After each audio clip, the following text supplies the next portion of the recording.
Selamat pagi Bapak-Bapak, Ibu-Ibu, Saudara-saudari dimanapun berada. Shalom berkah dalem. Berjumpa kembali dengan Sugeng Pramono dalam Renungan Lukas 2 ayat 16 sampai 21. Gembala-gembala memuliakan Allah. Banyak hal yang tidak mampu dipahami oleh Bunda Maria di dalam hidupnya. Salah satunya seperti yang dikisahkan di dalam Injil Lukas 2 ayat 16 sampai 21. Para gembala berdatangan melihat Yesus yang oleh para malaikat dikatakan sebagai juru selamat dunia yang telah dijanjikan Allah. Betapa Maria tidak heran bagaimana mungkin sang juru selamat dunia lahir di dalam kandang hewan dan dari rahim seorang wanita lugu nan miskin seperti dirinya.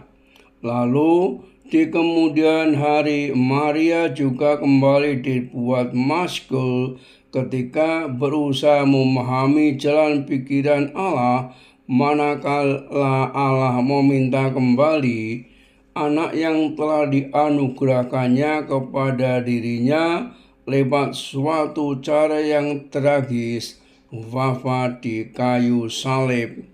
Berhadapan dengan pengalaman tersebut, Maria menunjukkan sikap bijaksana.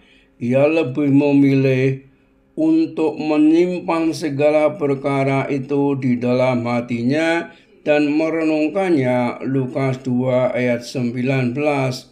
Ia tidak mau berlarut-larut terjebak dalam 1001 pertanyaan yang sulit untuk dijawab.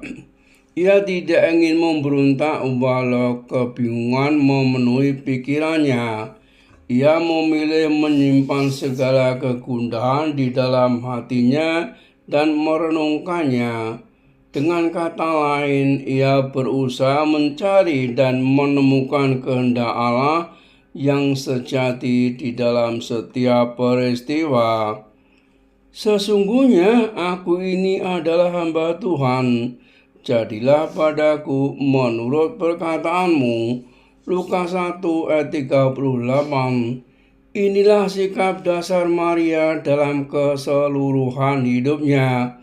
Sikap ini pula lah yang menjadi kerangka dasar pencariannya kehendak Allah.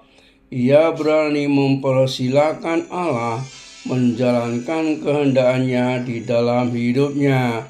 Karena ia yakin bahwa segala hal yang terjadi di dalam hidupnya adalah karya Allah semata.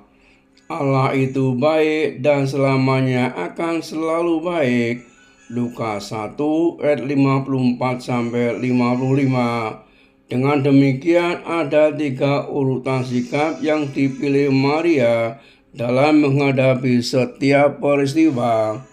Pertama, percaya bahwa Allah itu baik dan selamanya akan selalu baik. Kedua, menerima segala peristiwa karena segala peristiwa terjadi berdasarkan kehendak baik Allah. Ketiga, mencari kehendak Allah yang tersembunyi di dalam setiap peristiwa.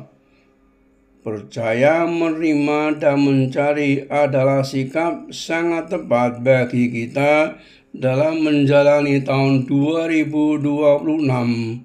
Banyak orang merasa optimis memandang tahun 2026, namun tidak sedikit pula yang merasa pesimis karena pengalaman-pengalaman kelam tahun sebelumnya. Kita yakin bahwa di tahun yang baru ini kita pasti akan mengalami banyak peristiwa, baik manis maupun yang getir. Sebagai orang beriman, hendaknya kita meneladani Maria dalam menghadapi tahun yang baru ini. Marilah kita hadapi tahun yang baru dengan sikap percaya bahwa Allah itu baik dan selamanya selalu baik. Kemudian menerima segala peristiwa karena segala peristiwa itu terjadi berdasarkan kehendak baik Allah. Akhirnya mencari kehendak Allah yang tersembunyi di dalam setiap peristiwa. Dengan bersikap demikian, semoga kita optimis menjalani tahun 2026 ini dan penuh sukacita. Salam dan doa, Tuhan memberkati. Amin.